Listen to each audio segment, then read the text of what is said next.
Ajay sir GS concept में आप सभी मित्रों का स्वागत है। यह आधुनिक भारत से कंपनी का संवैधानिक विकास, इससे बहुत सारे प्रश्न बीपीएससी के एग्ज़ाम में या अन्य एग्ज़ाम जो एसएससी हो, रेलवे हो, सबसे पूछे जाते हैं। तो बहुत ही इम्पोर्टेंट है आपके 67 बीपीएससी के लिए। तो आइए हम देखते हैं रेगुलेटिंग एक्ट 1773। निदेशकों की अवधि जो 1 वर्ष से 4 वर्ष कर दी गई।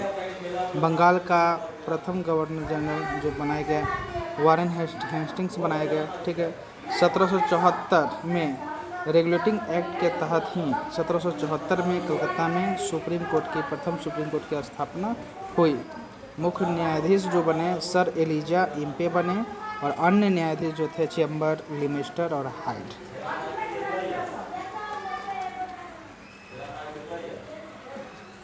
अब पिट्स इंडिया एक्ट 1784 में इसमें बोर्ड ऑफ कंट्रोल अनुमति के बिना भारतीय नरेश से संघर्ष युद्ध सहायता नहीं लिया जा सकता था। मतलब कोई युद्ध भी नहीं है, जब तक बोर्ड ऑफ कंट्रोल की अनुमति नहीं होता तब तक नहीं मिलता। अब 3 नंबर में हम देखा 1813 का चार्टर एक्ट। ये सभी जो पॉइंट हमने बनाया है सभी अक्सर एग्जाम में पूछे जाने वाले हैं। नहीं, ये शॉर्ट है आपके लिए, एक ही नज़र में आप इस वीडियो को देख लेंगे, आप आसानी से सभी प्रश्न को जो आपके 67 में पूछेंगे, निश्चित ही पूछेंगे 2 प्रश्न इससे आपको बनेंगे। तो 1813 का चार्टर एक्ट कंपनी का भारतीय व्यापार पर एकाधिकार, भारतीय मतलब यहाँ भारतीय व्यापार है, ठीक है ना, भारतीय व्यापार पर एकाधिकार समाप्त हो गया। सिर्फ चाय और चीन से नहीं हटा, ठीक है ना, चाय और चीन पर एकाधिकार नहीं हटा, उस पर था कंपनी का भारतीय। ये हो गया। अब शिक्षा, ये इम्पोर्टेंट है 1813। तो 1 लाख रुपया खर्च, तो ये भी प्रश्न आ सकता है कि 1 लाख रुपया का खर्च किस चार्टर्ड एक्ट के तहत प्रस्तावित किया गया, तो 1813 के चार्टर्ड एक्ट के तहत। अब ईसाई मिशनरियों का भारत में प्रवेश हो गया, ठीक है, तो वह 1813 चार्टर्ड एक्ट के तहत इससे ईसाइयों को भारत में व्यापार करने के लिए प्रवेश मिल गया, ठीक है। चलिए अगला हम देखते हैं। अगला है 1833 का चार्टर एक्ट, ठीक है, इम्पोर्टेंट है, इससे प्रश्न बनते हैं, वही इसमें हमने उल्लेख किया है। चलिए बंगाल का गवर्नर जनरल भारत का गवर्नर जनरल कहलाने लगा, ठीक है, ये भी प्रश्न आ सकता है। बंगाल का जो गवर्नर जनरल थे वो भारत का गवर्नर जनरल किस अधिनियम के तहत कहलाने लगे, ठीक है, तो चार्टर एक्ट 1813। अब जो पहले इसके तहत जो गवर्नर जनरल भारत के बने थे विलियम बेंटिक साहब बने थे, विलियम बेंटिक बने थे, ठीक है। दास्ता समाप्त, अब दास्ता भी समाप्त हुआ था, दास पर था। धारा 87 के तहत सरकारी चयन में वर्ण के आधार पर भेदभाव को भी अंत किया गया। मतलब सरकारी जो चयन होता था उसमें वर्ण के आधार पर भेदभाव होता था, ठीक है।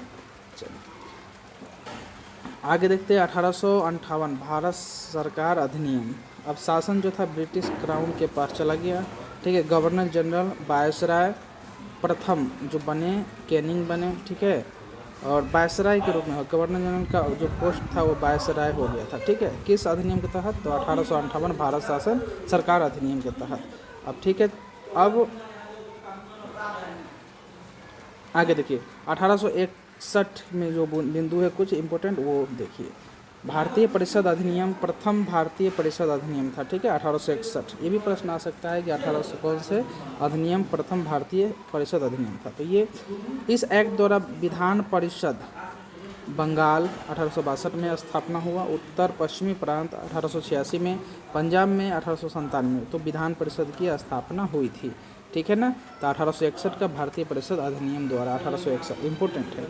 अब 1909 भारतीय परिषद एक्ट मार्ले मिंटो सुधार के नाम से भी जाना जाता है। इसमें सिर्फ आपको एक प्रश्न बनेगा कि किस एक्ट को मार्ले मिंटो सुधार के नाम से जाना जाता है, तो भारतीय परिषद एक्ट 1909 को।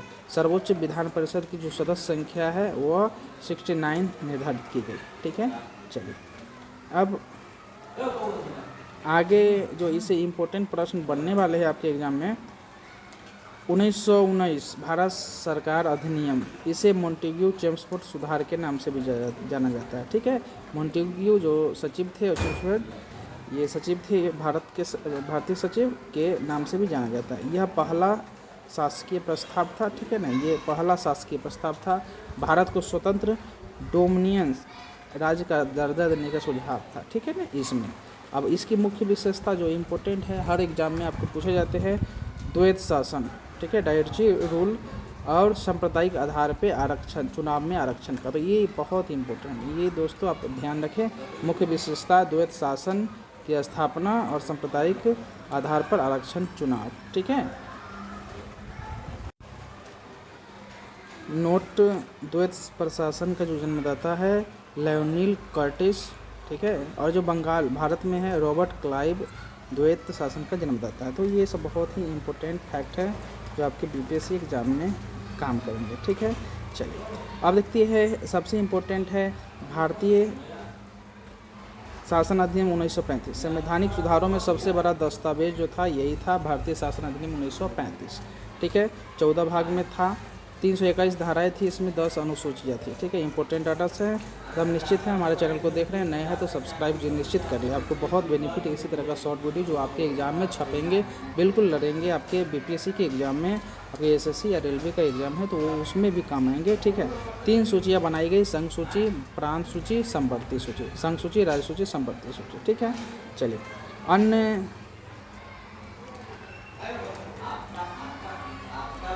संघीय विधानसभा जो थे, संघीय विधानमंडल के 2 सदन है, ठीक है। संघीय विधानसभा जो निम्न सदन था, असंघीय सभा जो उच्च सदन था, जैसे अभी लोकसभा राज्यसभा है उसी तरह का व्यवस्था था 1935, ठीक है, भारत सरकार अधिनियम में के तहत था 1935 के तहत, ठीक है। सदस्य संख्या जो थी 375 था, ठीक है, उसमें देशी रियासतों से 125 सदस्य को रखना था।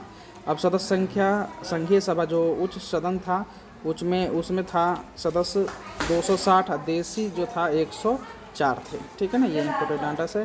केंद्रीय रिजर्व बैंक की स्थापना भी इसी अधिनियम के तहत हुई थी। केंद्रीय न्यायालय की भी स्थापना 1935 के तहत हुई थी और इसी एक्ट द्वारा बर्मा को भारत से अलग किया गया था, इसी एक्ट के द्वारा बर्मा से अलग किया था। तो इस तरह इंपॉर्टेंट जो संवैधानिक आपको पुस्तक से पढ़ने की आवश्यकता नहीं, सभी इंपॉर्टेंट मैंने इस वीडियो में डाला है, आप निश्चित ही बेनिफिट उठाएं और बार बार इस वीडियो को देखें, ठीक है। अगर वीडियो पसंद आया है तो लाइक, सब्सक्राइब, शेयर जरूर कर दें दोस्तों। धन्यवाद।